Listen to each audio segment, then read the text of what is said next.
Good afternoon, everyone. On behalf of Women and Young Members Excellence Committee of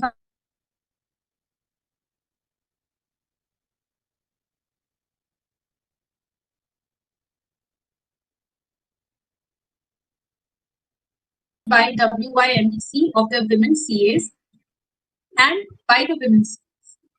This series is an extension of Sky High Synopsism, which concluded its 100 episodes.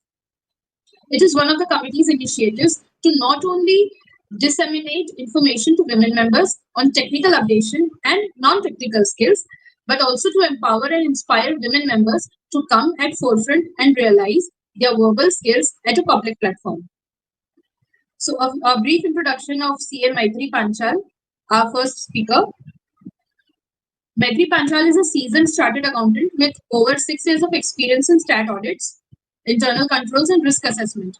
A graduate of IIM, Trishri's financial management program, she blends analytical rigor with strategic insight to enhance financial integrity and compliance across diverse sectors.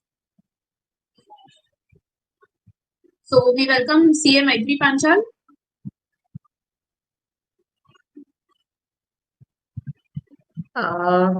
Hello, good afternoon, everyone. Thank you so much, Winnie ma'am, for this wonderful and lovely introduction. Shall I share my screen now to begin?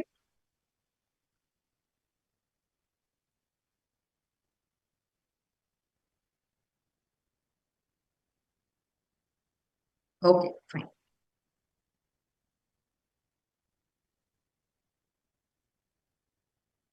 I hope my screen is visible to you all. Okay, thank you. So, very good afternoon, everyone.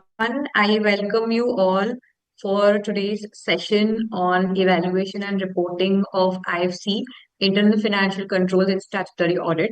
So, it has been since very long that we all have been working a lot in the field of IFC and why it is important as a part of statutory audit. So, basically, it is an extended arm to all of us, which is required as part of statutory audit.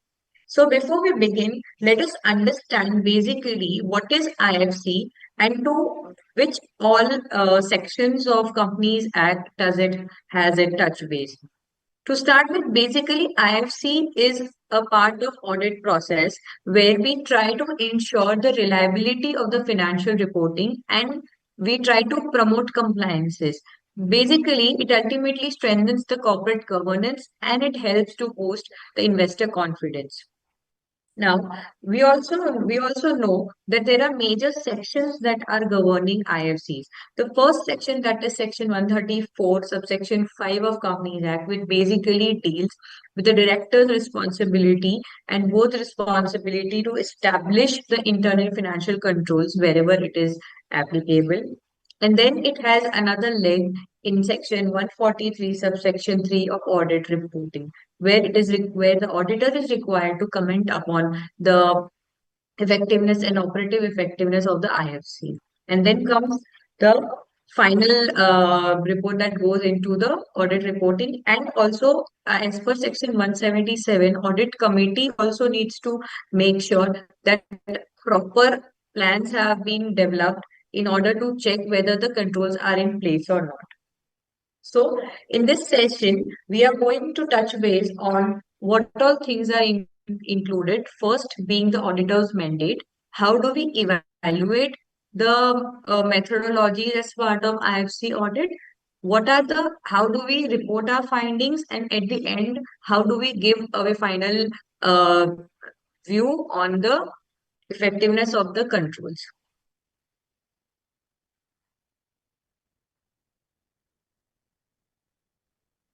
So here let's understand what are the major components of financial controls. First is the control environment. Another comes the monitoring of activities, risk assessment, control activities, information and communication. So let's start with one thing. Every might have their own risks associated with it.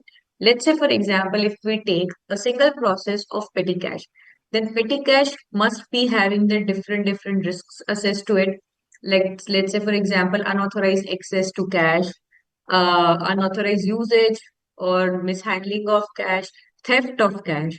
So, in that case, there are several risks that are associated with each and every process.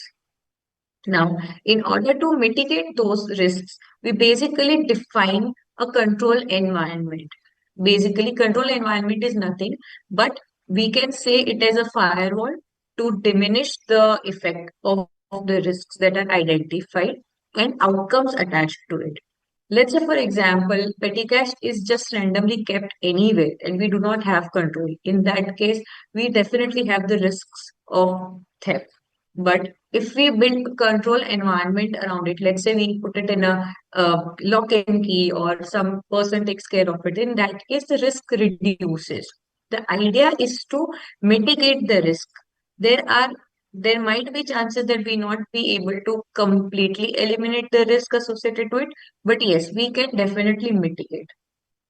And once the control environment is set, we need to set the activities also along with it. That how are we going to monitor those controls? How are we going to make sure that these controls are proper defined or properly attached to each risk? So that is included as part of our control activities. Then we have to monitor just by setting up a control activity or just by setting up a control environment really does not make a difference. What matters is that we need to have monitoring of such activities, constant reviews, quarterly reviews, or monthly reviews, depending on the management insight and depending on the industry standards, depending upon different organizations. So whatever demands at the time of the situation needs to be there. So once the controls are set, we need to monitor the activities. We also need to consistently evaluate whether those are properly functioning or not. And at the end of the and at the end of all of such processes, what comes in is the information and communication. So we need to communicate, we need to identify areas, or we need to put it across to the governance or to the management, whatever is the scenario, whatever we have identified. So there are these five components are major parts of IFC that includes assessing risk, identifying control environments, setting up control activities, monitoring those activities, and exchange of information with regards to it. So basically, as you can all see, that IFC is not just one simple process. It actually encompasses policies and procedures just in order to ensure that the efficient conduct of business happens, and we adhere to company policies due to which we will be able to safeguard our assets. We will be able to prevent and detect frauds and errors from time to time. We will be able to maintain accurate and complete accounts, and that will help us to pass on reliable information to our stakeholders. Earlier, we only used to do statutory audit, but since last 7 years, Companies Act has been amended and these important point has been included in it. So while we are doing statutory audit, we usually focus on IFCFR, that is, primary focus is on internal financial controls over financial reporting. So IFC can be of two different areas. One is which directly hits and has impact on the reporting standards and reporting financial reports that we are going to submit at the end of the year. Now, once the process has been done, what is auditor supposed to do? So here is where the regulatory and auditor's mandate combine. So as per Companies Act, as we discussed, Section 143, subsection 3 mandates statutory auditor to report on the adequacy and effectiveness of the internal controls. It is a legal requirement wherever it is supposed to be done. It has to be done by the auditor at the end of the financial year while signing the report. And while doing so, there are various integration of other standards on auditing that we all focus on. So here is one of the standard on auditing, that is SA 315, that is identifying, assessing risks of material misstatement, and SA 330, which is responses to the assessed risk. So these two different standard on audits basically help us to identify and assess the risks of material misstatement and how do we respond to such risks. Basically, how are we going to check these risks are proper and whether controls have been set or not.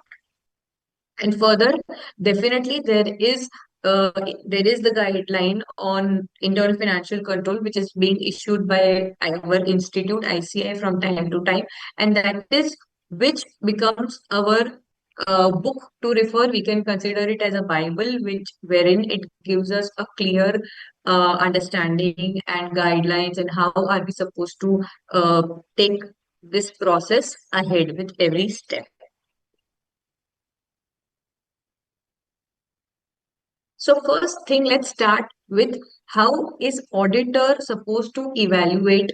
That is, first is to design assessment. So basically, whenever we start any audit, we always start with understanding the entity and its environment. We try to understand its business processes, its IT systems, what all regulatory landscapes and what all regulatory compliances are required for such company needs to be evaluated initially. So once that is done, then the next step is we identify significant accounts and disclosures. Like what all disclosures are requirement at financial statement level, whether we are focusing on the completeness, valuations, accruals. So all such significant accounts and disclosure needs to be kept in mind. Then comes the most important part for us as an auditor while we're evaluating IFC are the risk control matrix. So basically, risk control matrix is a a Excel sheet that is made, and each and every control is designed against each and every risk identified during the part of the process or each and every risk that is associated with different processes. So we might all have come across that we have so many different RCMs for different process. Like for example, if for fixed assets there might be different RCM. For IT infrastructure, there might be different RCMs for expenses, for vendor management. So those are very different risks control matrices that are designed, and we need to check those RCMs along with the SOPs that are as part of the processes. Based on that, next part comes is to assess the control design. So here, what we check is definitely controls are there, but what we are supposed to check is we basically evaluate whether the controls designed are functioning as intended or are actually capable of preventing or detecting any material misstatements or any errors. So in the case, as I mentioned in the petty cash, if we have put up a control of keeping a login key or keeping someone who can trace every day's transaction. So we need to check on sample basis that whether these controls are functioning or not. So let's say, for example, we select 25 days sample, and then out of 25, we come across 10 scenarios wherein these controls have not been properly implemented or is not functioning. Then it comes into a process labs or control labs, which will further disclose how are we going to show it in the financial statements. And then comes walkthrough. So basically, walkthroughs are we start the process like we start with the invoice and then we trace it to the end of the financial cycle that where that particular transaction is going to end in the financial statements. So those are the walkthroughs that we do. So that is the first step where auditor needs to evaluate the methodology that we are going to undertake. Then comes the next part. Once we have identified the methodology that we are going to undertake, the way we are going to design our process, the next comes operating effectiveness testing. So here, as we all know, we have all heard of two different types of test, TOD and TOE.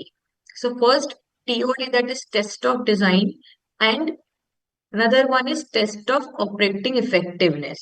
So here, while we are doing IFC, we basically rely on TOE, that is test of operating effectiveness.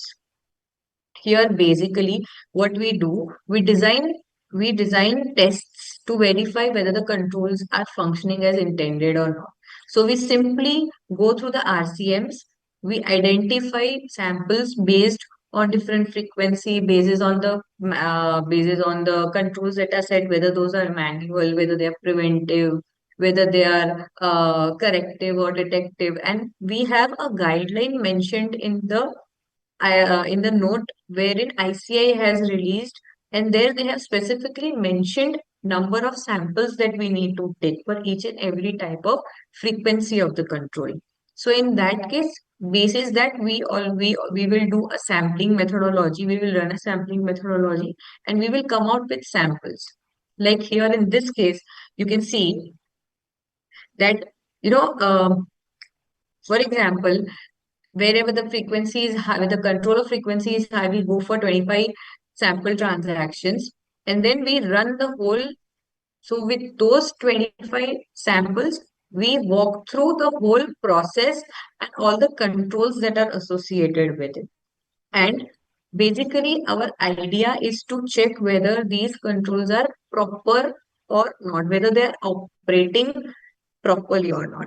And in case those are proper, then definitely we do not have any problem with the controls. But in case we identify any such exceptions where there is control lapse, then those control lapse needs to be recorded as our issues, and then further we need to discuss it with the management. And since we are into ever evolving IT infrastructures now, everything being digitized now, so also what matters is to have a very good controls on our IT system, whether whether they are proper or not, whether the data integrity is or not, whether there is security access to different type of softwares or not. Like say for example, we are working in an industry where SAP is being used. In that case, our major idea or our major concern is to check whether the user accesses are given to all those, or maybe to only those who are actually doing that particular process. So, a process owner of FA, maybe fixed assets, cannot be given access to the process owner of vendor management, because that will be conflict of the roles, and that way we can make sure whether maximum controls are there to make to check whether any unauthorized modification is not being done, or any data is not being lost, or or the data integrity is being kept. So first thing, after we have done all these things, after we have walked through all the RCMs, we have done the testing, and we have either we have come across the lapses or not. So now, how do we classify the control deficiencies? So there are three type of control deficiencies. One will be 100%. There can be a significant deficiency, and there can be material weakness. So these three terminologies actually revolve around the professional judgment that we carry. So first is any shortfall in control that will hinder management or employees' ability to prevent or detect misstatements timely, that will be covered under control deficiency. So in that case, it might happen that let's say, as I give an example of SAP, wherein the user access have not been defined properly. In that case, there might be chances that some other process owner might be passing the entry. There might not be maker checker. There might not be maker checker thing in the accounting softwares. So any random person can pass the entry, and then at the end of the day, we won't be able to identify who did that. So that is a major control lapse. Then comes significant deficiency, wherein there is less severe material weaknesses and might be able to recover it properly. Let's say in the case where the where the user accesses have been clearly defined, but in some case, due to certain, let's say, specific approvals, an entry has been passed. So it cannot be said a proper control lapse, but it can be said that there are significant deficiency because RCM is not considering that particular exception. Then comes material weaknesses. So basically here, our idea is to that we not be able to prevent or detect such material misstatements promptly. So, wherein any cases or any areas where controls are not specifically mentioned, in that case, more or less what happens is that we are not able to identify the root cause, and then it actually circles around to the financial reporting side, and somehow there might be cases where some incorrect amount or incorrect figures are being reported. So our first step is to identify and classify the control deficiencies in our IFC audit is a major idea, because on that basis we will be going ahead and issuing our report. So as you can see here, a control deficiency is is summarized in a manner, is a shortcoming in a control that prevents management or employees from timely preventing or detecting the misstatements. So it is a shortcoming. It will it will prevent any of the people to properly detect the misstatement. It might go unnoticed as well. So that is the case. And once all of the control deficiencies have been identified, our idea is to escalate to those charged with governance, that is to the management and to the audit committee. Next comes the auditor's reporting on IFC, that is basically internal financial controls over financial reporting, because that has the major component wherein chances are there for any material misstatements happening at the financial reporting level. So, Companies Act 2013, by virtue of Section 143, subsection 3, has mandated the auditor to actually give their opinion on the effectiveness of companies' internal controls. So every time when we notice we issue an audit report, we have a separate annexure A wherein we specifically highlight the effectiveness of the internal controls. So that will only come after once we have walked through all the controls, we have tested all the samples, and we are okay with our final opinion. So out of these, there can be three or four opinions that we can draft. So let's say scenario one, we have done all the IFC testing of a company and we have not come across any such scenario where there are control lapses. So in that case, the controls are actually adequate and they are operating effectively. So in that case, we actually issue a clean opinion or maybe unmodified opinion. But let's say in another scenario, scenario two, wherein we come across some minor deficiency or some minor control lapses, which does not have a very major implication. In that case, we shall issue a qualified report and we will highlight the deficiencies that we have observed.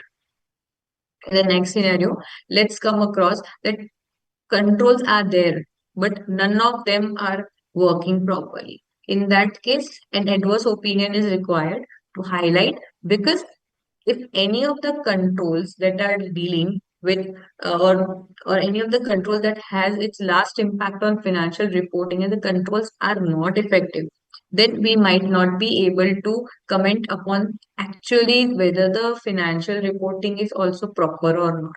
So in that case, adverse opinion is required.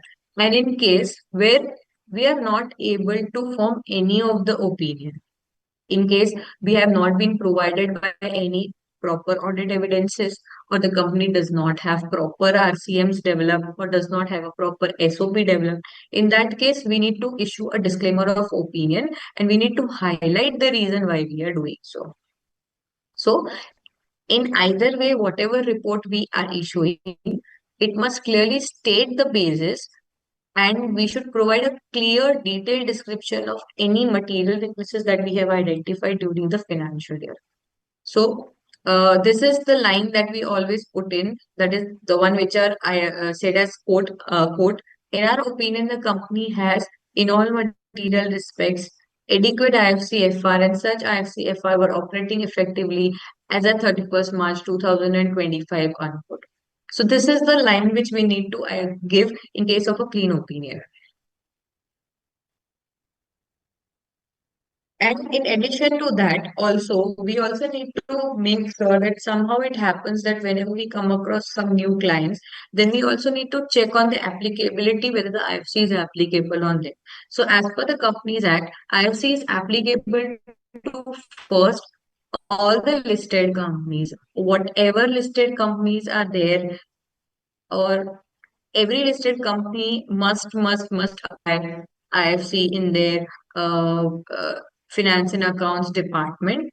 And if any companies which are unlisted, any unlisted companies are there, then there is a cap of paid up capital of 25 CR until previous year. So any company which surpasses, any unlisted company that surpasses that limit, in that case, IFC becomes applicable. Though the IFC is not applicable to private limited companies, one-person companies, or small companies, but only if they meet this requirement wherein their turnover is less than or up to 50 CR and the aggregate borrowing until previous year is up to 25 CR. So we need to also make sure, we need to also check with time and again whether the IFC is becoming applicable to any of our clients or not. And coming to the next part, that is how is the future aspect when it comes to the IFC, or how it is supposed to be taken ahead. So basically, the very first responsibility of implementing the IFC is of management. So management holds a very primary responsibility to establish and maintain the IFC. Time and again, with auditor has to a report on the operative effectiveness of the controls. But the primary responsibility rests with the management. And since we also discussed that those as they are supposed to also mention in the director's report under section 134 subsection 5 regarding that they have implemented, and the same has to be identified and reported by the auditor in their audit report.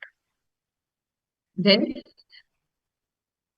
in case of, so basically, IFC is not a set ideology. It has to change with the dynamics of different industries and dynamics of different environment. It has to continuously adapt to the changing business modules. Like say, if we come across any client, they are into business for let's say 15, 20 years, and they have one set IFC thing, one set RCMs. So that does require call for changes and amendments with time and again, because the business has been developed, because the business has evolved with other complex processes. So the more complex processes are there, more complex controls needs to be implemented. And whenever the company comes up with new technology, the new tech, it also comes with own risks. So it has to be a very dynamic environment. It cannot be rigid environment where things cannot change.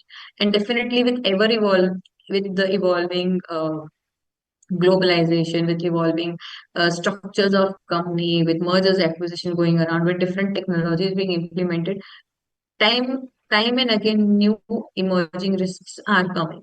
And it has to keep in mind of all such risks that are emerging through and through. And that is how it has to be implemented, and it has to be adaptive in the nature.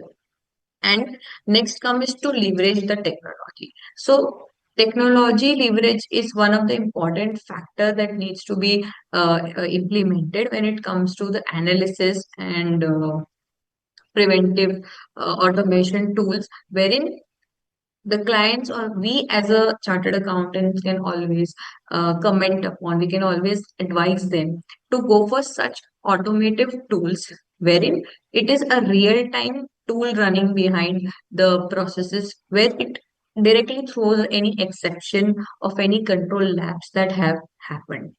So it actually focuses more on efficiency, and it also helps in comprehensive control testing. So we are basically continuously testing the controls. So these are few consideration and future outlook that needs to be kept in mind going forward in the IFC. That is leveraging the technology. That is one of the most important factor, because now the things have changed. since we are into a complete digitization model, things are changing. We are going cloud-based tools. It has to change, and then also with our accounting tools going on clouds, there is another risk of getting hit by public information or leak of confidential data to the public. So in that case, such strong infrastructure and control needs to be developed and designed. So here, as an auditor, as a CA, when we do statutory audit, our major focus needs to be evaluating the controls, and if at all they are not proper, then as a CA we have to advise them, we have to advise our clients to build a more comprehensive, more adaptive controls around the risk, so that it becomes easier for them to constantly track those, and it doesn't come as a surprise to them if something happens, if at all there's any control override. So it, at the end of the day, what happened, it affects them financially. There might be financial leakages if the controls are not operating properly. If we do not have, let's say, for example, we're processing the vendor payments, we do not have any feasibility of self-adjusting or auto-adjusting advances given to the vendors. In that cases, we might end up paying more. We might paying end up double, and that is a financial leakage. We might recover it in the future, but it also it might also have interest lost it to us. So all those things which ends up into financial loss, majority of the cases are because of the control lapses. Even the certified fraud writer report of 2022, they also mentioned that 80% of the financial leakages, 80% of the financial frauds are happening because the controls are not in place. The controls are not effectively operating, or if at all the controls are there, they are only for mere, just for the sake of keeping it. So it is our duty to properly guide, to properly test the controls effectiveness, and then properly give our views on it. So basically, that is what I wanted to throw some light on the evaluation part and how it is supposed to be taken to the um statutory report. It has those implications.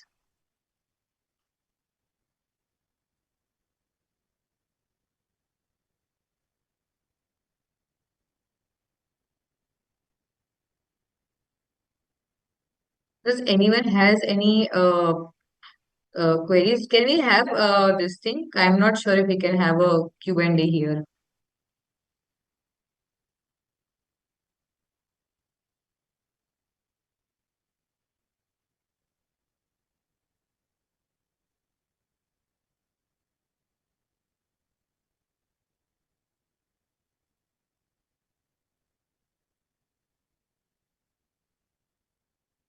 Yes, ma'am. You're saying something? Yeah, so I'm not sure if we can have a Q&A or not. Yes, we do have. It will be there by the end of the session then. But So it will be first, around like, ma'am. yes. Uh,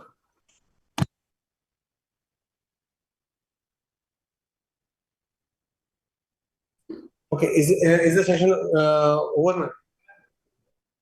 So the technical part is over. So I would actually wanted to give some real life examples. So for in that case, I'm not sure if we can open the platform for replies. So that is what I was asking.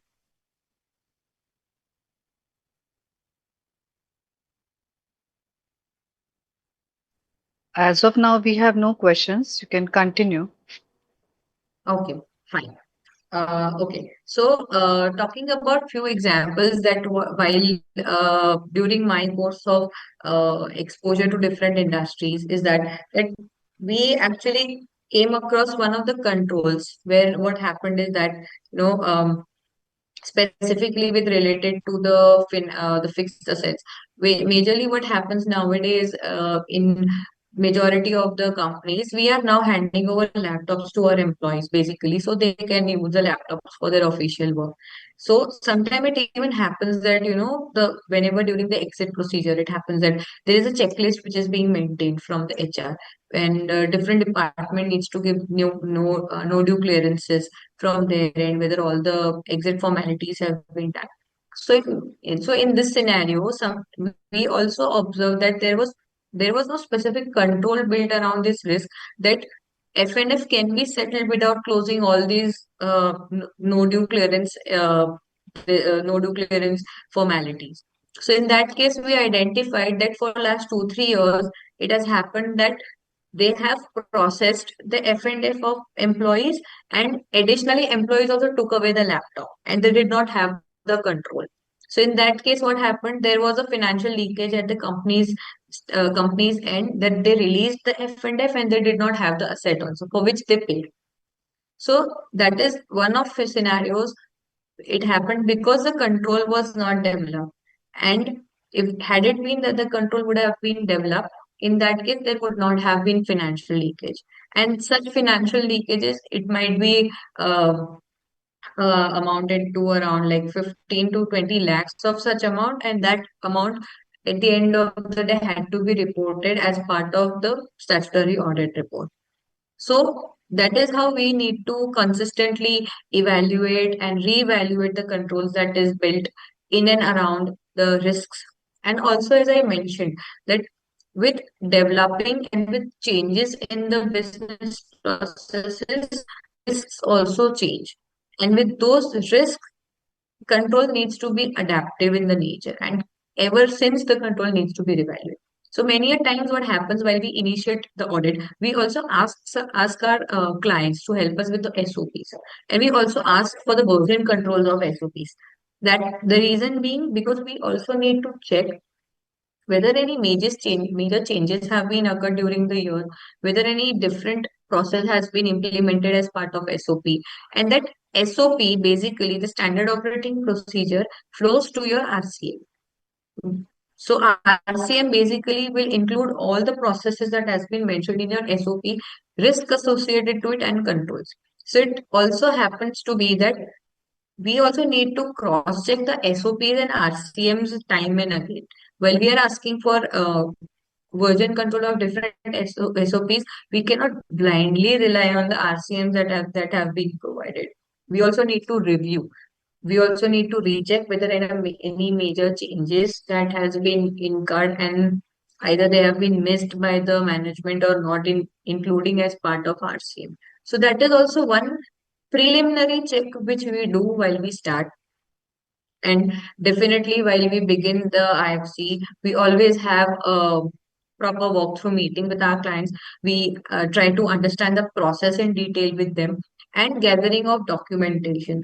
So that is one of the major, I would say, part of our process.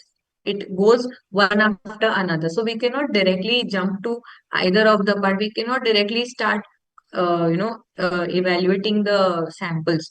Before that, we need to get a very clear and clarity on the processes and the risks and how the controls are developed. So there can be two scenarios wherein first there are no controls. If at all there are no controls, in that case it becomes very difficult for us to rely on the numbers that the client provides us. So therein what happens is we might just cross check the numbers, we might cross check the base documents from it, but we cannot clearly say that the numbers that are flowing in the system are proper or not. So that is the reason why internal financial controls come in picture, wherein majority of the process is a part of control thing, and it has to be evaluated consistently. As I'm constantly putting pressure on the word evaluation, because just having control doesn't make sense. Consistently checking whether they are properly operating or not. And for that, we have to do TOE, that is test of operating effectiveness. And that will help us identify any major control lapses. And control lapses will help us identify the materiality of the misstatement that is being happening in the financial statements.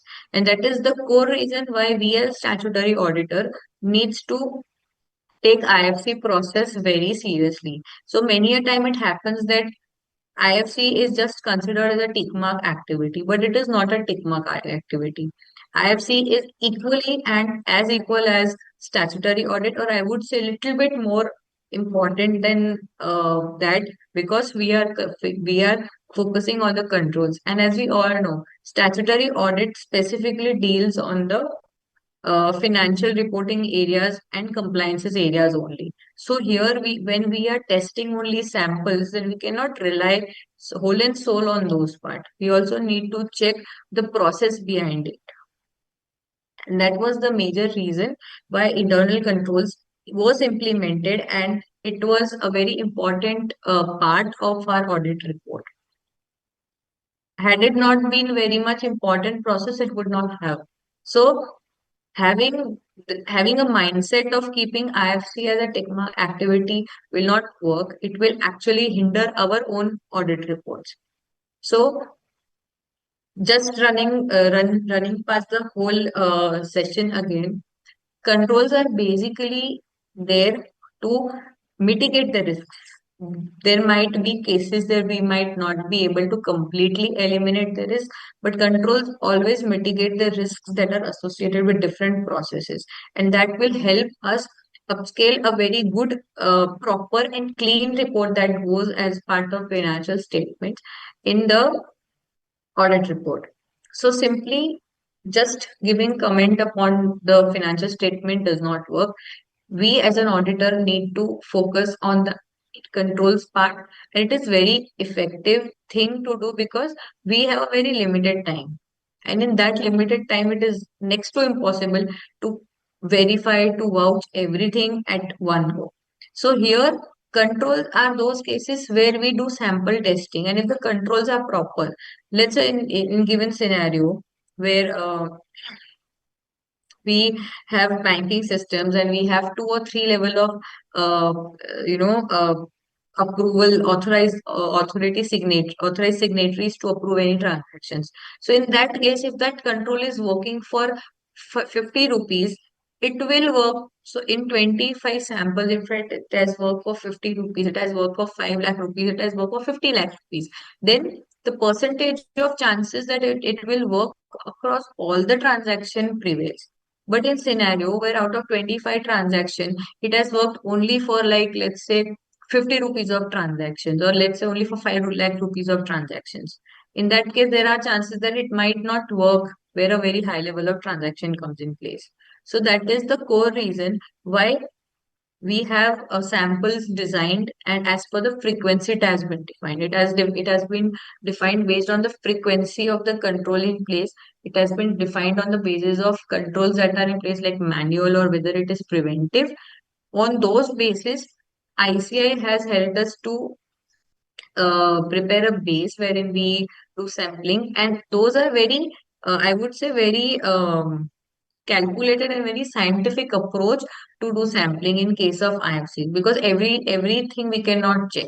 And controls, if the underlying reason is that if a control works for set number of sample, it is assumed to work for every population of that particular process. So hence we also need to adhere properly to the sampling methodology that has been provided, because incorrect samples can also lead to incorrect opinion on the controls that are in place. If we do not do sampling properly, and it might be that the controls might not be operating, but that set of sample, we might come across, okay, things are happening, okay, the controls are in proper place, it is working effectively.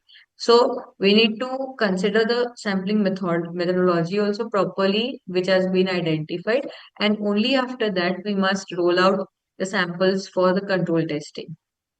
And during the process, if at all there is anything that seems a little bit confusion, or something that something, it happens that sometimes we say it doesn't add up to numbers. If it does not happen, then always it is preferable to have an open two-way communication with the management as well, that certain things are just not adding up, and maybe this is a process that the control associated to it does not seem proper. Then in that case, it is a consistent evaluation. So once constant evaluation will help us to identify what all things have been changed or what all things have been modified, and with that it will make our audit more easier rather than just doing once in a year we did, and then we are just blindly relying on the SOPs of previous period or RCMs of previous period. It will make our own base incorrect to start the audit. So whenever we initiate the IFC, we make sure that the SOPs, we take fresh versions, we take RCMs, we match them, we compare it with the previous year's RCMs as well. And we also sometimes need to check whether they have, whether they have diluted any control or whether they have put any new control. So in scenario where we come across that there is any dilution of the control, then a very clear understanding needs to be taken from the management, underlying reason needs to be taken from the management, that if a particular process is still in the system, then why the control has been diluted. Any control that has been diluted should be a very first red flag and needs to be checked in depth, because there might be chances that it might have been done for any particular reasons. So taking such clarity is very important to identify whether there is any specific dilution or a new control has been added, can be a very good base for us to to carry on the whole process and to keep it very much uh, effective, and to help us to give a proper opinion on the effectiveness of the controls. So that is how the internal financial controls and the statutory audit or the opinion on the the controls helps statutory auditors to give opinion as part of their audit report, and that is how it gets closed. So that is all from my side on this part of IFC evaluation, and it's how does it end move towards the statutory auditor report. So that was it from my side. We can open it for a Q&A or any discussion or any real life examples that you all might have come across during your tenure doing IFCs. Would be a great knowledge exchange platform for everyone.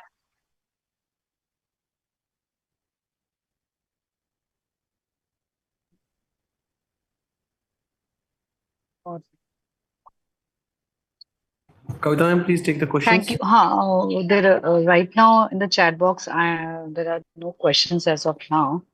So if there are any questions or any discussions, please we'll just wait for another 2 minutes and then we can proceed.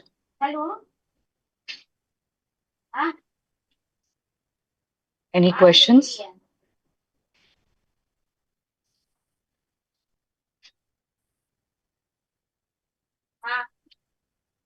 Or if at all anyone has come across some very different scenario and they would want to discuss with the platform, it will be really great. So, because everyone will learn together, and might be that we might implement it at our end as well. Okay. हाँ share किसी की मैं ठीक है लेकिन सुभाष ने क्यों नहीं दिया जबकि सुभाष से लिया So नहीं वही मैं बात करूँ is क्यों I'm not getting any response. So should we end for the session? मुझे भरने बोला ना Yes, Saurabh, sir.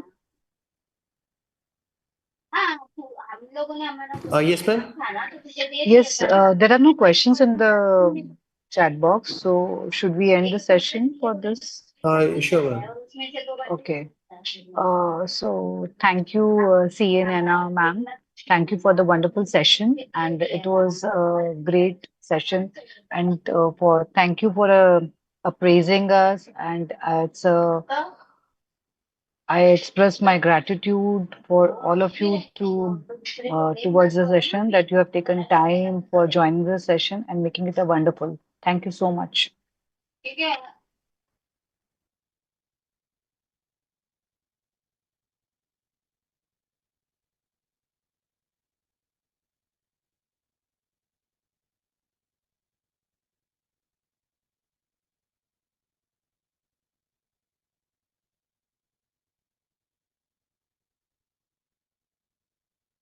Jaidev, Jaidev, it's your turn. Yeah, a very good afternoon to all of you. As we all have idea that in today's hectic and stressful life, yoga plays a very important role. So our next session will be on yoga for life transition, and the speaker would be CA Naina Shavanji. She is into the CA profession since 1997. She is also a certified yoga instructor with diploma in Ashtanga yoga and naturopathy. She teaches yogasan, pranayam, and meditation. And she has been working as a faculty for income tax for CA students with the Institute of Chartered Accountants of India, as well as other institutes also. As a music enthusiast, she also teaches keyboard and also believes in the healing blend of yoga and music. So let's welcome CA Naina Shavanji for the next session. Welcome, ma'am. Yeah, can you hear me? Hello? Yes, ma'am. Yes, yes. Can hear you. Okay. Thank you so much, Jeda ma'am, for this wonderful introduction. And a very good evening to all of you. I think after diving deep into the internal controls of audit, it's time to take a deep breath and take a session where there can be some relaxation as well as an opportunity to get more mindful and focus more. So let's start with today's session. One sec.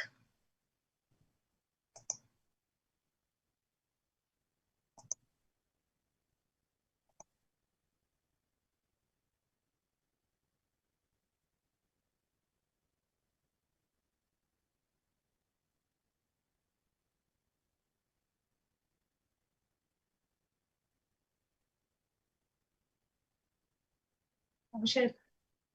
Okay. You can see the screen. Can you see the screen? Yes, ma'am. Yes, Yeah. ma'am. Yes, ma'am. Okay. So, first of all, I just want to clarify that today's session is not going to be a yoga class where I'm going to demonstrate and everybody is going to, perform yoga. Though, of course, there are going to be a few demonstrations a little later. Today's session, She Evolves Yoga for Life's Transitions. All right.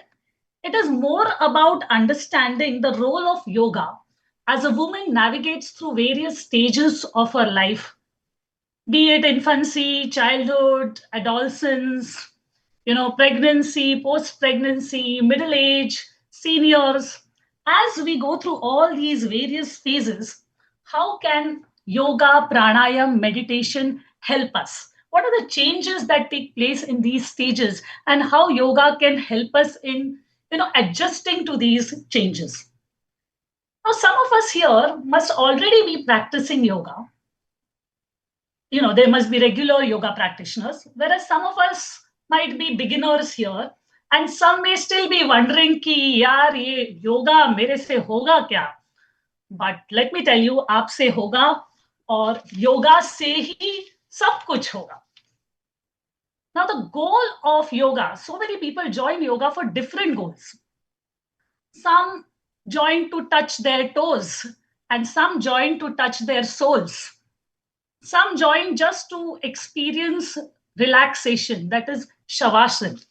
Doesn't matter. Whatever is the goal, everything is valid.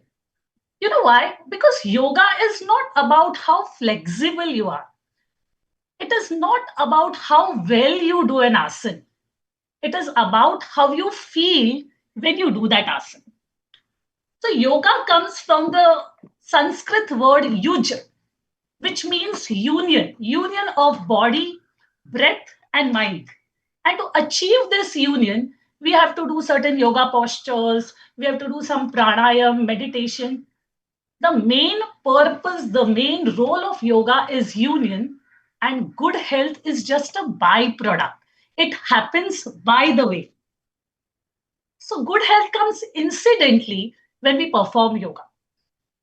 There are various forms of yoga, but Ashtanga yoga is the ancient, most oldest form of yoga. And I just want to show you, I'm not going to go deep into this. Ashtanga means 8 limbs, which is yama, niyama, asan, pranayam, pratyahar, dharana, dhyan, samadhi. All these are important limbs of yoga. You can see that asana is only one limb. There are many more things to that. But without going very deep into these limbs, today we are going to see how asanas, pranayam, and dharana dhyan, that is meditation, can help us sail smoothly through the various stages of a woman's life. Moving ahead, the various stages in a woman's life, you can see childhood, puberty, maturity, menopause, elderly. Some of us, each one of us is in some phase or the other. For yoga purposes, I have divided it into infancy and childhood up to 12 years, puberty, young adults, pregnancy, all of them I've combined into 12 to 40, middle age, menopause, 40 to 60, and elderly people, 60 plus. Now, in all these stages, especially puberty, menopause, pregnancy, there are various hormonal changes due to which a woman can feel a lot of physical and mental discomfort. Also, your health in any one phase can affect the health of the other phase. For example, during pregnancy or during post pregnancy, if you had any health issues which you could not solve at that time, then you carry forward those health issues to middle age. And now you start feeling sorry for yourself and you start feeling depressed. So, along with those physical health issues, now you have mental issues also. So, hence, it is very important to practice regular yoga because it gives us the self confidence and helps us in maintaining good physical, mental, and emotional health. Now, before we go ahead, I'll be showing you some asanas for every phase, every stage. But before we go ahead, let us just have a look at the general guidelines which all of us should follow before practicing yoga. Some of this you all already know. Yogic practices should be with ease. You should not exert yourself. This is not exercise. If it is not with ease, then you are not doing yoga. It should be with ease and without strain. It should be practiced on an empty stomach. Next one, very important. Before you practice yogasan, or actually for that matter, any form of sports, dance, anything, certain warm-ups and stretches are very important. Don't just start doing yoga without warm-ups. And after you finish your yogasan, it is very important to relax your body, to relax each and every part of your body after you complete your yoga practice. So, warm ups before yoga and relaxation, that is called shavasana, a separate asana is there for it, is very important after you complete your yoga. All your yogic movements should be slow, steady, continuous, controlled, least exertive, rhythmic, and graceful. It is stated in Patanjali Yoga Shastra, Sthira Sukham Asanam, Prayatna Shaitilyam Ananta Samapatibhyam. Your asan, your yogic posture should be sthir, that is stable, sukham, that is pleasurable, and prayatna shaitilyam means performed with least effort. Only then it leads you to bliss. The next one. This is again very important. If you suffer from any health issues, consult your doctor as well as your yoga instructor before performing the asanas. It's not that you cannot perform, but there are some asanas which you should perform a little careful. For example, if you have severe back pain, then you should avoid bending asanas.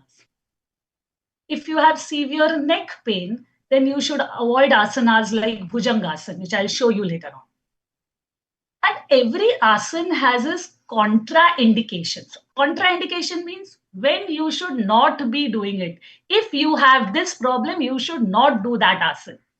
You should be aware of these contraindications so that you can make the asanas work for you and not to worsen your state. Finally, in the final posture of yoga, always close your eyes and fix your mind on your breath. Now, why so? Because if you don't fix your mind on your breath, your mind is going to wander. It's going to wander here and there, and then the very purpose of yoga is lost. Let's just see this on a lighter note. This pose is actually called as warrior pose, Veerabhadrasana. Okay, this lady is doing the pose correctly, giving the correct stretch to her knees, calf muscles, but her mind is not on her breath because her mind is wandering into 100 different thoughts. And so I'm just calling it as warrior pose. That is not the goal of yoga. Even if you don't perform the pose absolutely 100% right, that's fine, as long as you're fixing your mind on your breath. All right. So let's go a little bit ahead.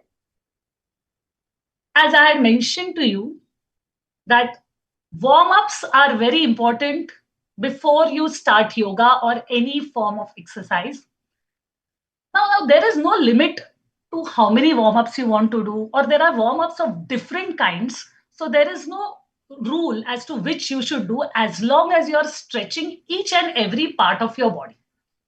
Let's have a demonstration of some basic warm-ups which are expected before you start yoga. So I'm just giving you a demo of two of my students. Important before you do yoga or in fact any form of exercise. And there is no hard or fast rule to which warm-ups you should do as long as you stretch each and every part of your body. So let's have a look at some of the very basic warm-ups. We have Priti Ganesh here, a very passionate yoga student, also an excellent homemaker, a magician in the kitchen. She is known to turn humble ingredients into dishes that tell stories. In fact, these stories have also been published in many articles. And we have Shraddha ji with us, an extremely enthusiastic lady. She keeps herself busy throughout the day, whether it is in the family business, whether it is in the kitchen, or whether it is attending to the grandchildren, and also a very passionate yoga student. So both of them will show you some warm-ups. If you can't do it independently standing, you can do these warm-ups taking the support of a wall or even sitting on a chair. So we start from our legs, basically our toes. Let us stretch our toes, right leg first, and then the left leg. From the toes, we go to the ankles, up and down, right and left, and rotate nicely clockwise and anti-clockwise. Other leg, ankle up and down, right and left, and rotate clockwise and anti-clockwise. From there, we move to our calf muscles. Go on your toes, go on your heels. Go on your toes, go on your heels. Do this a couple of times. Then let's move towards our knees. Simply bend your knee, simply press your knees and release. Press your knees, hold it for some time, and release. You should do this a couple of times. After that, hold your knees and rotate them clockwise and anti-clockwise. Let's move towards your fingers. Stretch your fingers. Stretch your fingers nicely. Your wrists up and down and rotate. Elbows and shoulders. Clockwise and clockwise. Now let's bend from our waist. Bend to the right. Bend to the left. Bend ahead and behind. Nice. Now slowly, let us do some head movements. So neck exercise. Take your head to the right, to the left. Once again, right, left, up, down. Once again, up, stretch it nicely, down, sideways,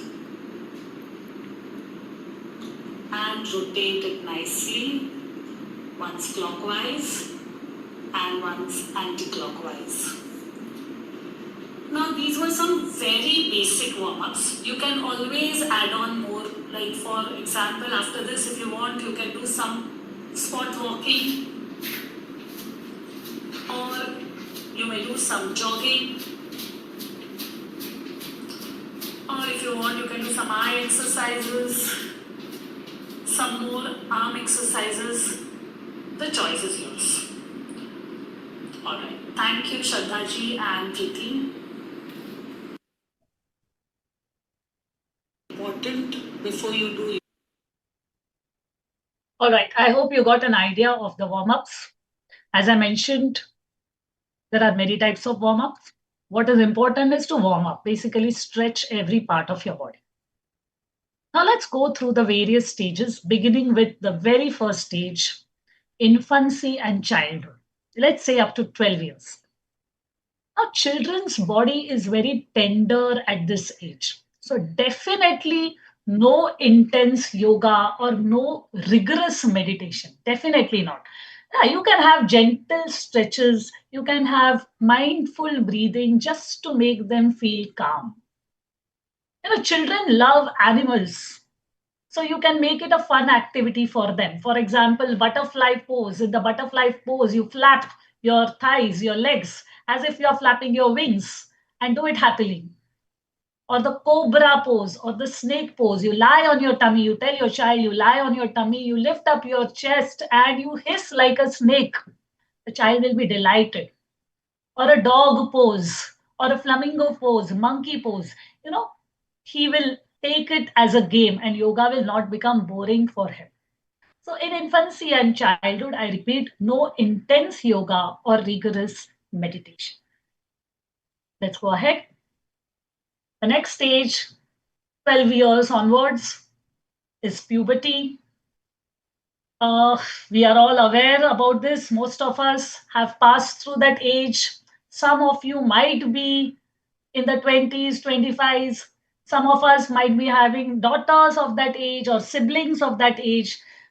This is the age when there is a spurt in the height and weight. There are lots of physical changes in your body, pimples, acne, menstrual disorders, lots of stress because of exams or because of peer group or too much exposure to social media. There is a feeling of isolation. There is a feeling of lack of confidence, sometimes a feeling of overconfidence. Too many physical and mental issues as we grow into young adults. Now, at this age, standing asanas are helpful for proper skeletal growth and improving body shape. Bending asanas, especially forward bends, help in better blood circulation. Inverted poses help in stimulating the pituitary glands. Pranayam and meditation helps to control the mind and release stress. Now, all these asanas are good for all age groups, but flexibility is at its peak at this age. So let's use yoga to make the most of it. So now we are going to see a few asanas. There are many asanas, I repeat, which can be done, but just a few asanas which can be done starting from age 30.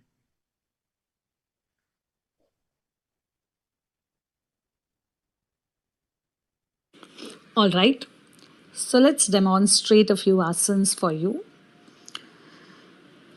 We have Anushri Sawant in front of us, a doctor by profession. She has a busy schedule, yet she manages to find some time, at least half an hour a day, when she performs yogasanas and meditation. So the first asana which she is going to demonstrate, called as Tadasana, also called as palm tree pose or mountain pose by some of them. So here you stand comfortably with some distance between your legs. Raise your hands, go on your heels and balance your body. Do not close your eyes. Look at any one point in front of you. Focus to maintain balance. Whenever you want, slowly come down. This asana strengthens your lower body, improves blood circulation, gives a very good body posture, enhances the balance of body and mind. See, girls at this age are very flexible. They can twist and turn better, and so they should make the most of it. Moving ahead, the next asana, Vishala Hasta Prasarasana. Again, first stand comfortably. Take your right leg ahead. Both your hands are at shoulder line, parallel to the floor. Palms facing the sky. Bend your right leg at the knee. Stretch your shoulders back. Raise your head and chin up. Slightly bend backward from the waist. For releasing, bring head and chin to the center. Straighten your right leg at the knee and put it back next to the left leg. Repeat the same with the other leg. This asana plays an important role in breast development. It also gives a very good stretch to our calf muscles and again helps to improve balance. The next asana, Ekapada Vrukshasana. Now beginners may take wall support to do this asana. If you are not able to maintain balance, initially you can take wall support to do this asana. Stand straight. Put your right leg heel towards your left groin. Hands are in namaskar in front of your chest. And then slowly raise your hands. Stretch not just the hands but the entire torso. Do not close your eyes. Focus on any one point in front of you to maintain balance. Whenever you want to release, slowly take your hands down, unfold the leg, and repeat on the other side. Again, this asana is extremely beneficial for improving our balancing capacity and stimulating blood circulation. The last asana, which Anushri will demonstrate now, is called as Natarajasana. Again, here, beginners should take wall support because this is more about balancing. Initially, you are standing comfortably with slight distance between your legs.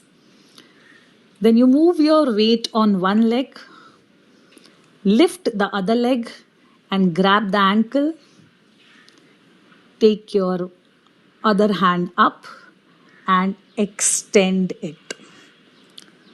Again, focus on any one point in front of you and maintain your balance. This asana is slightly challenging for beginners, so please use wall support whenever you want to. Release in reverse.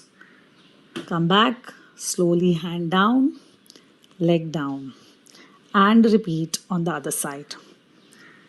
This asana stretches your hips, thighs, back, shoulders, strengthens your muscles, and improves flexibility.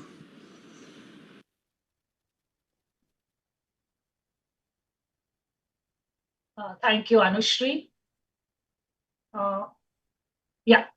So before we go ahead, these asanas are for all age groups. It is just that you are very flexible at a younger age. So the earlier you start, the better.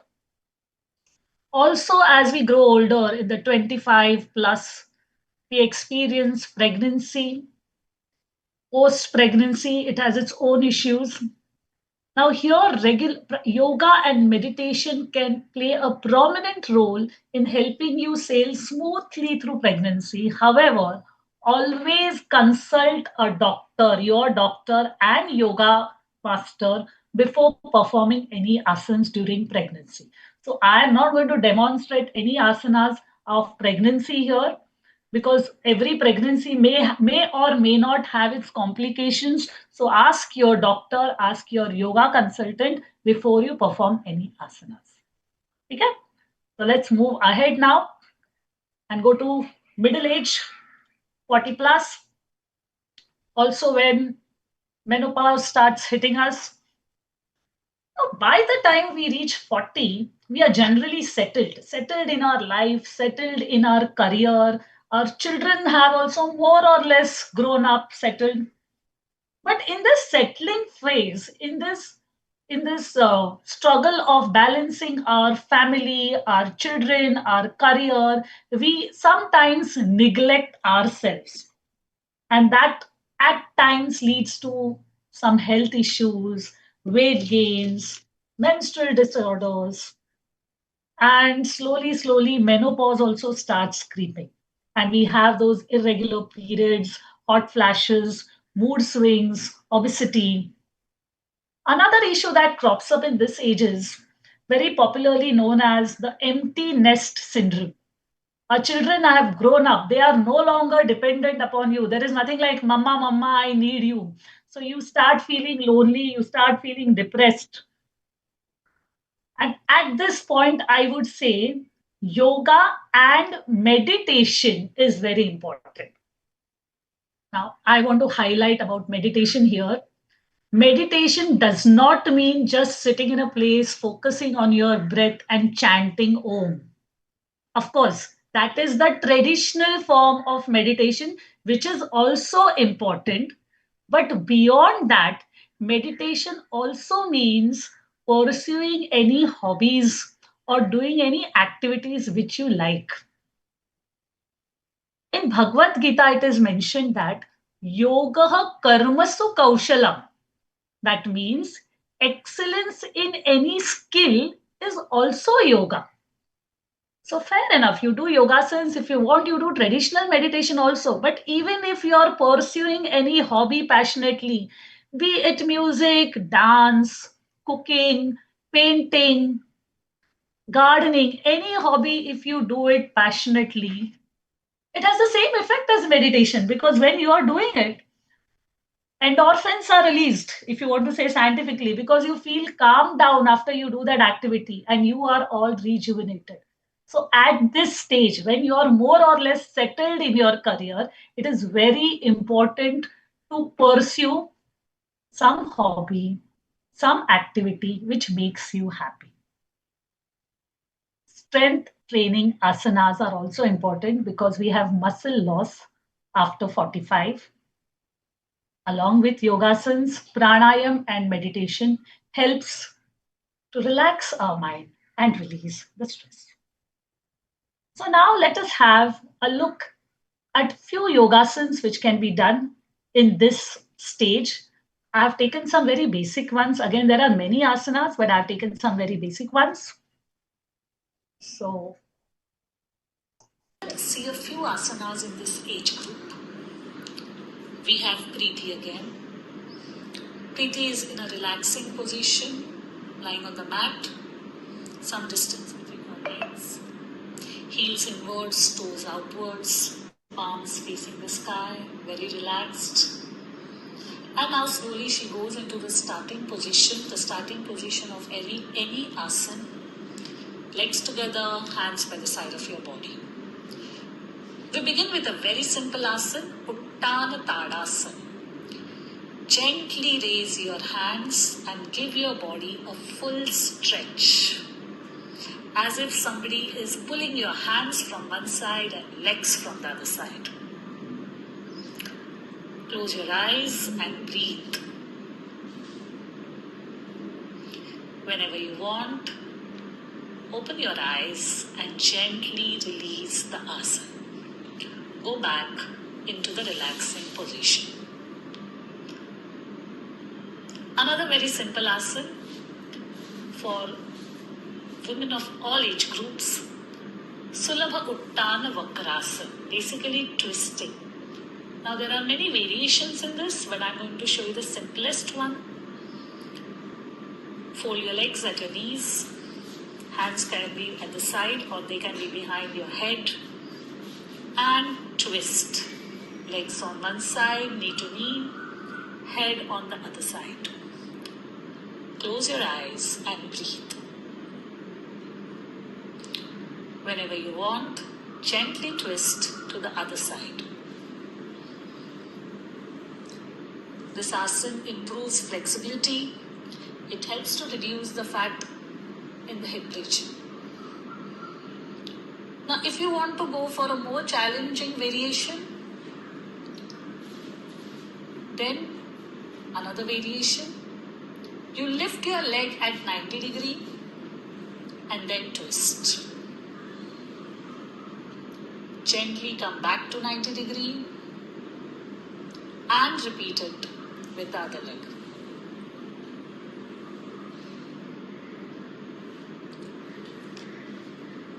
Getting back into the relaxing position, let us do another simple asana, Sulabha Setu Bandhasana, also called as bridge.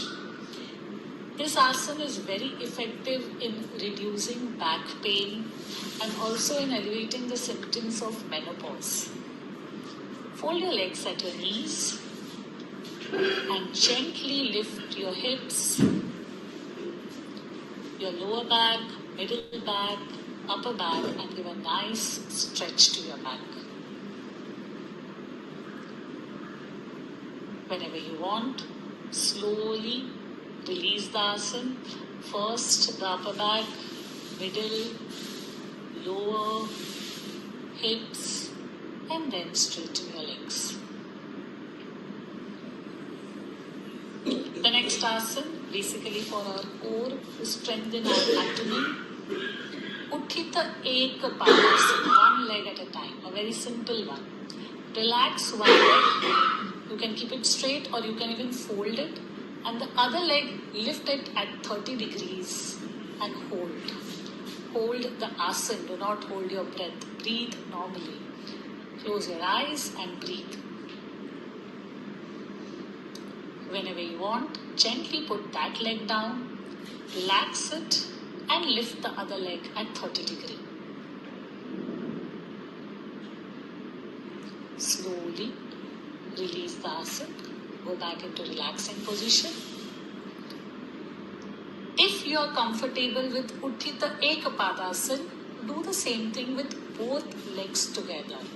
So starting position, legs together, hands by the side of your body, and pick up both legs at 30 degree and hold it. Close your eyes and breathe.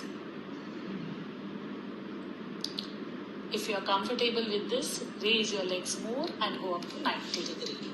So slowly, 30, 60, 90, and then gently release it back from 90 to 60 to 30 to 0 degree.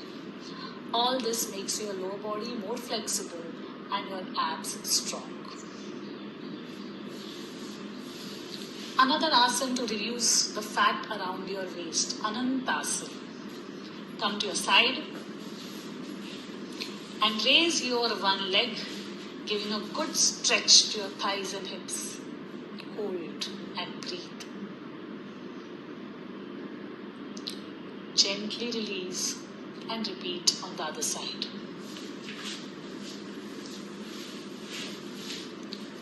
See, we have many asanas. Asanas on the back, asanas on the abdomen.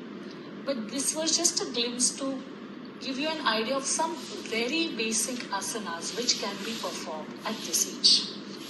Thank you so much, Preeti.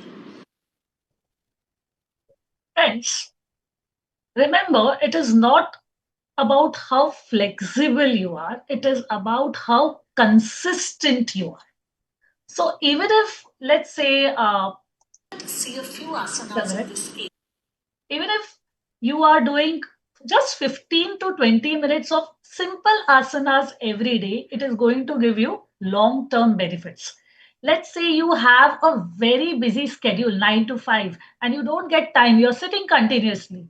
Still, every 1 hour, just get up, stretch some part of your body, sometimes your toes, sometimes do some leg exercises, sometimes move your neck because you're constantly in front of the computer, you're seeing the screen. Sometimes you do just eye exercises. Every little bit counts. All right, let's move See a few ahead. One asanas sec. in this age. Senior citizens, about 60 years. Okay, now in this case, by the time we reach this age, we experience a slight decline in our physical and mental functions. There is a loss of energy, loss of appetite, health issues creep in. There is hypertension, diabetes, joint pain. Now, remember that yoga is not going to solve these problems. Yoga, like magic, is not going to cure us, but it is definitely going to give us the physical and mental strength to deal with these issues. You can laugh and cry and just accept and work towards these issues through regular practice of yoga and pranayama. Sandhi Chalan Kriyas. They are similar to warm ups, which we saw earlier. Basically, for senior citizens, you stretch the fingers, the joints, the wrists. This should be done twice or thrice a day. Balancing asanas. They help them to balance their body. Once you learn to balance your body, the confidence of senior citizens will improve. And balance of body automatically leads to balance of mind. So they should be doing balancing asanas. If they cannot balance independently, they should use the support of a wall. Chair yoga. If you have issues with your legs, if you have joint pains, knee pains, sit on the chair and do forward bending, backward bending, twisting, as you can see in this image. Gentle twisting asanas depending upon your flexibility. Even if you are very obese and have lots of health problems, I'm sure you can gently twist, gently bend. And in this age, pranayam and meditation again helps to relax and release the stress. All right. So let us have a look. We have Shraddhaji again. Asanas in this age group. We have Shraddhaji again. Shraddhaji, let's show them Hasta Padasana, forward bending. So stand comfortably. Slowly raise your hands up to a slight backward bend and slowly bend forward. back should be flat, not hunched. Now you don't have to go down till your toes. Go down as much as possible, whatever is comfortable for you. And in the final posture, close your eyes and breathe. Gently come up. Since we have done forward bending, go for the complementary posture, that is backward bending. Interlock your fingers from behind and give a slight backward bend.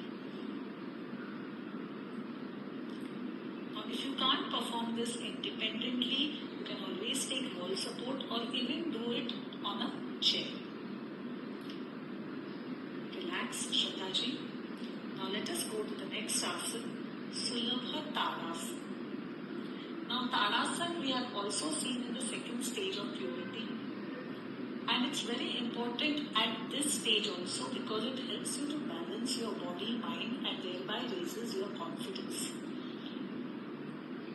So slowly go on your toes, raise your hands, try to maintain your balance by looking at any point in front of you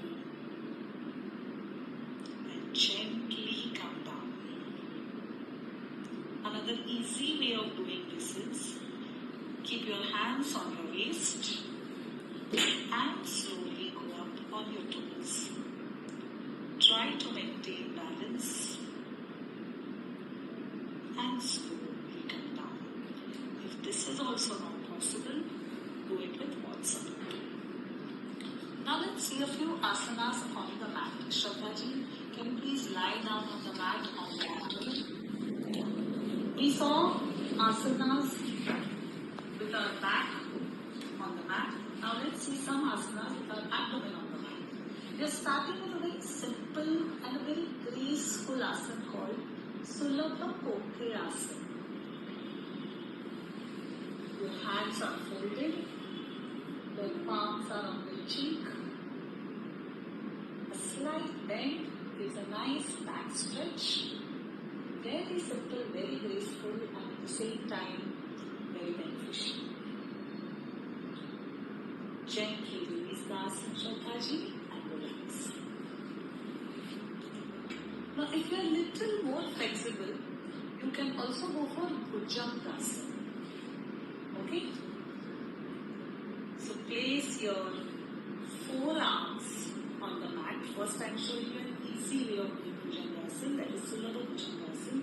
Place your forearms on the mat, forehead on the mat, and using your forearms, gently brush the forehead, nose, chin, and go up. Breathe. Whenever you want, gently come down, chin, nose, forehead. If you are more flexible, you can go for Bhujangasana with your palms closer to your chest and do it in a similar manner. Gently go up, breathe, and gently come down and relax. If you want to perform even more challenging asana, depending upon your flexibility, you can go for Naukasana. See, these asanas make your back, your abdomen, your core very strong. In Naukasana, you take your hands ahead and you lift both the parts of your body, your upper body and your lower body. So this makes your core strong. Hold it as per your comfort level and gently come down and relax. Shraddhaji, relax for some time and then slowly sit up. Thank you so much. Asanas in this age group. We have Shraddhaji again. Friends, this was how yogasanas can help us sail smoothly through the various stages of our life. Now, let me quickly take you through the importance of breathing and pranayama. Now, what is pranayam? Pranayam is disciplined and controlled breathing, which is different from how we breathe naturally. Now, why pranayam? It is said that chale vate chale chittam. If your breath wanders, your mind wanders. So, if you want to keep your mind in control, it is important to control your breath, and hence pranayam. I'll be showing you a video about showing a few breathing exercises and some basic pranayams, but otherwise, pranayam is a subject which should be learned properly before practicing it. So let's see some basic breathing and pranayam. Have a look at some of the basic breathing exercises and some simple pranayam techniques. We have Sumita Pradhan with us. Sumita Pradhan works in a wealth management firm, has an extremely hectic work schedule. In spite of this, she finds time for exercise and yoga. She is a marathon runner, so she runs alternate days and the remaining days she does yoga. It's an excellent combination because exercise and yoga are complementary to each other. So Sumita will show us a few basic breathing exercises. We will first start with slow breathing or box breathing, in which we inhale, hold our breath, exhale, and then hold our breath for some time. Here I am going to give counts of inhale for 4 counts, hold for 4 counts, exhale 6 counts, and hold for 2 counts. But if you are a beginner, you can do this for lesser number of counts. So close your eyes and first do normal breathing. And we will start. In, 2, 3, 4. Hold, 2, 3, 4. Out, 2, 3, 4, 5, 6. Hold, 2. In, 2, 3, 4. Hold, 2, 3, 4. Out, 2, 3, 4, 5, 6. Hold, 2.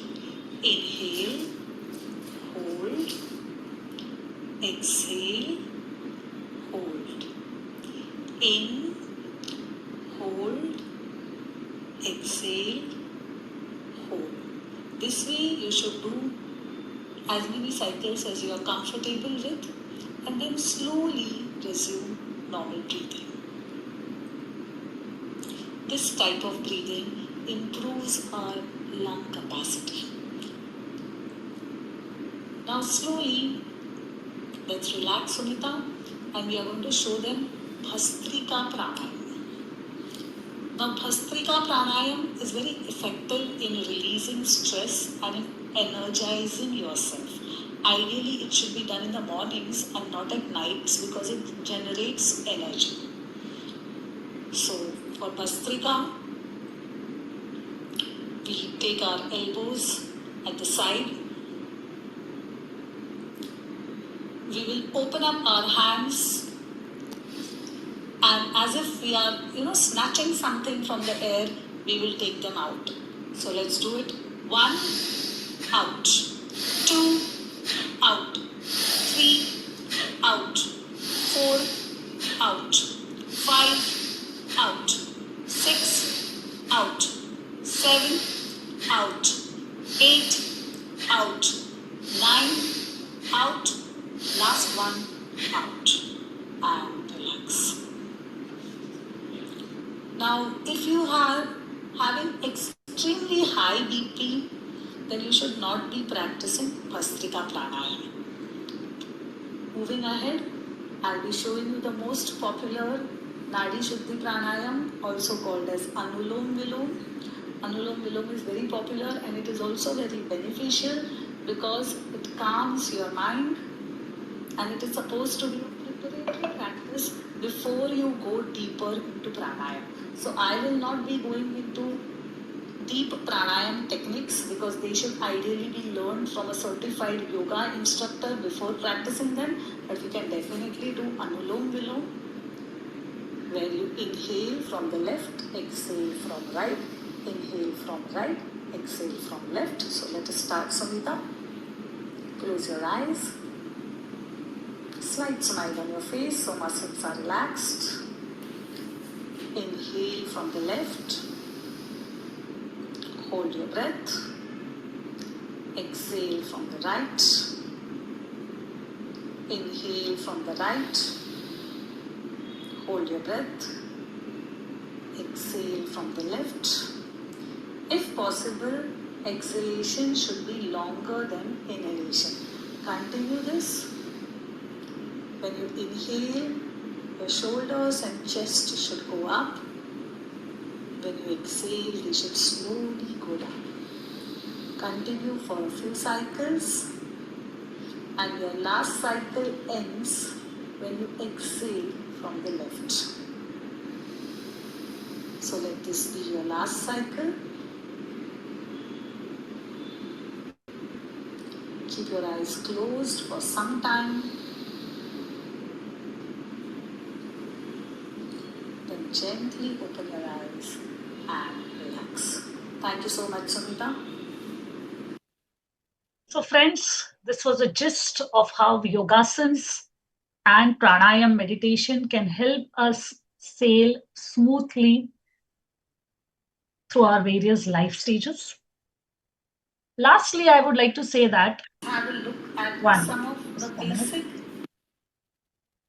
Lastly, I would like to say that in yoga, ahar, vihar, and vishranti are the fundamental concepts for a healthy living. Now, what is ahar? Ahar is the food you eat. So, what you eat, how much you eat, when you eat, basically a balanced diet. But when we talk about ahar, let us not restrict it to the food we eat. Ahar means all the intakes, whatever you intake through your various sensory organs. So it can also be what you see, what you feel, what you touch, the thoughts you entertain. All this play an important role in ahar. Vihar, vihar means your daily lifestyle. How you spend your day. What is your routine? How relaxed you are or how busy you are. What do you do in your me time? All this determines healthy living. And finally, Vishranti, that is rest, relaxation, a peaceful sleep, quality sleep, meditation, all this comes in Vishranti. So, Ahar, Vihar, and Vishranti are fundamental concepts for a healthy living. As already mentioned, to summarize, yoga, pranayam, and meditation are important limbs of Ashtanga Yoga. Practice of yoga can be started at any age, and there are asanas for every age group. You do not have to be perfect in every asana. Still, it is going to give you benefits. Ahar, Vihar, and Vishranti are already mentioned. And yoga is best learned from a yoga instructor who can guide according to underlying medical conditions and advise you on its contraindications. With this, I would like to conclude just by saying that if you are already practicing yoga, that's fantastic. Just be consistent. And if you're not, well, it's never too late to start. Thank you so much. Any queries, comments, suggestions are most welcome.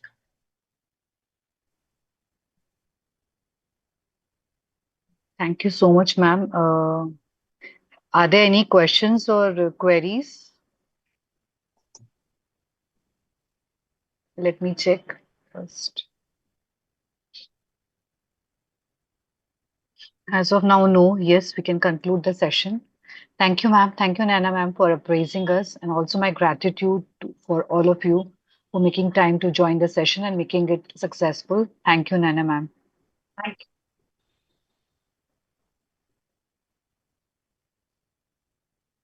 Shall I log out from here? Oh.